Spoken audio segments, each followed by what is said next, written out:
안녕하세요. 안녕하세요. 네. 자, 법규 강의하고 있는 김희영입니다. 우리 착한 사람을 뭐라 그래요? 법 없이도 살 수 있는 사람, 이렇게 얘기를 하잖아요.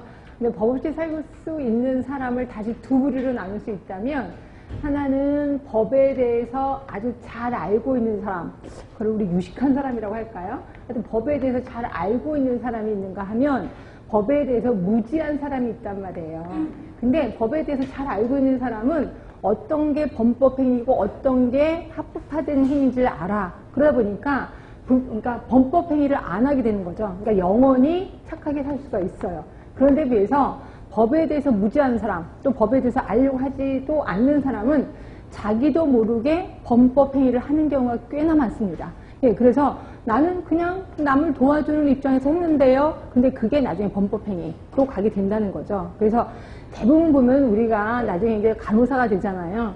그래서 현장에서 뭐 사람의 생명을 다루는 행위를 하다 보니까 꼭 범법행위를 나도 모르게 하는 경우가 있어요. 근데 희한하게 닥터들은 유식합니다. 똑같이 법을 배우거든요. 우리랑 똑같이 배우는데도 불구하고 이게 머릿속에 많이 남아있어요. 이러다 보니까 그 행위를, 이렇게 범법행위를 살짝 피해서 살아남아요. 그런데 우리가 꼭 애전에게 처음 주는 건 우리 간호사들. 왜? 법에 대해서 무지하니까. 그래서 그것 때문에 아주 속상해 죽겠습니다. 이게 뻔히 눈이 보여요. 이게 범법행위라는 걸. 근데 본인은 몰랐었대요. 근데 몰랐었다고 해서 법정인 곳에서 저 몰랐는데요 라고 해서 죄를 감해주진 않잖아요. 그래서 꼭 우리가 독박을 쓰게 되는 게 우리 간호사들.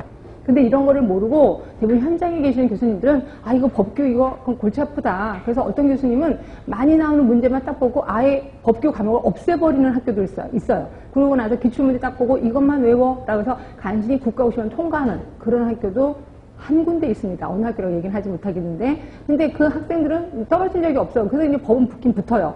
붙긴 붙는데 이제 생활하면서 법을 모르니까 혼자 당한다 이렇게 생각하시면 돼요. 그래서 저는 법은 우리가 간호사 생활을 하려면 이건 죽을 때까지 좀 알아야 된다라는 생각을 하는데요. 이거를 시험을 앞두고 시험에 대해서 대비하는 그런 식의 단기적인 수업보다는 장기적인 수업이 좀 나을 것 같아요. 장기적인. 그래서 오늘부터 여러분들은 핸드폰 다 있으시잖아요. 핸드폰에 앱을 하나 까시는데요. 앱이 법제처라는 앱이 있어요. 법제처. 이거 꼭 하나 깔아두세요. 그래서 깔아두고 그 다음에 툭하면 잘 모르겠다. 그럼 무조건 뒤져보시면 돼. 우리랑 관련된 법은 모두 11개밖에 없거든요. 그래서 내가 잘 모르겠다. 이거에 대해서 내가 지금 하는 행위가 범법행위인지 합법화된 행위인지 모르겠다. 그럼 찾아보시면 웬만하면 다 있습니다. 그래서 이걸 하시면 되고요. 만약에 이도 저래도 모르겠다. 그러면 나중에 저한테 핸드폰으로 연락 주셔도 괜찮습니다. 그럼 제가 법에 대해서는 대응하도록 힘을 좀 기르도록 하겠습니다. 하여튼 그렇고요. 자, 우리 법을 공부하기 전에 기본적인 게 이제 몇 개 좀 알아야 될 사항이 있어서 그 중에 하나가 모든 법은요, 3개가 한 세트로 되어 있는 건 아실 거예요. 그래서 법이 있고요. 그 다음에 시행령이 있고요. 그 다음에 또 하나가 시행규칙이 있어요. 자, 법은 말 그대로 법인 거고요. 시행령은 다른 말로 대통령령이라고 얘기를 하는 거예요. 그러니까 대통령이 명령 내리는 거예요. 이걸 우리 시행령이라고 하는 거고요.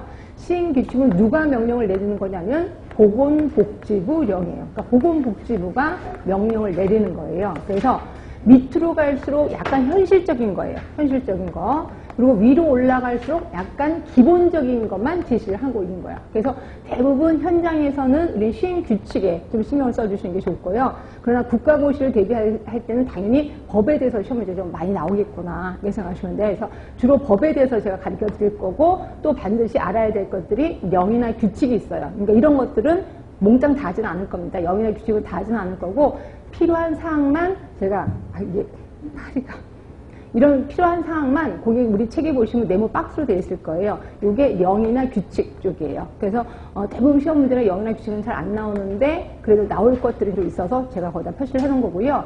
근데 나중에 현장에 가시면 영이나 규칙을 좀 알고 계시는 게 좋습니다. 그래서 이거 신경 쓰시고요.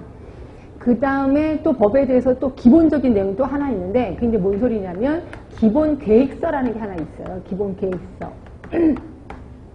이건 법마다 기본 계획서가 있습니다. 그러니까 우리가 11개의 법을 배울 건데 11개의 기본 계획서가 있다고 생각하시면 돼요. 이 기본 계획서는 기본이기 때문에 누가 짜냐면 높은 사람이 짭니다. 높은 사람 대통령이 아니라 보건복지부 장관이 짭니다. 보건복지부 장관. 자, 이거를 몇 년에 한 번씩 짜냐면 기본 계획은 대부분 5년에 한 번씩 짜요. 그 그리고 나서 이거를 그 밑으로 내려요. 자, 이 서열은 좀 알고 계시는 게 좋아요. 그 밑이 누구냐면 시도지사. 그러면 시도지사는 이 기본 계획을 근거로 자기 시, 자기 도의 실행 계획을 짭니다. 이때 실행 계획은 대부분 매년 짭니다. 1년짜리예요. 그렇죠?